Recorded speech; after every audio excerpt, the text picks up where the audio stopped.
ومنهم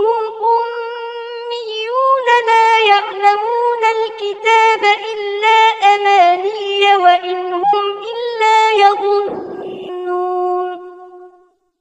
فويل للذين يكتبون الكتاب بأيديهم ثم يقولون هذا من عند الله ليشتروا به ثمنا قليلا فويل لهم مما كتبت أيديهم وويل لهم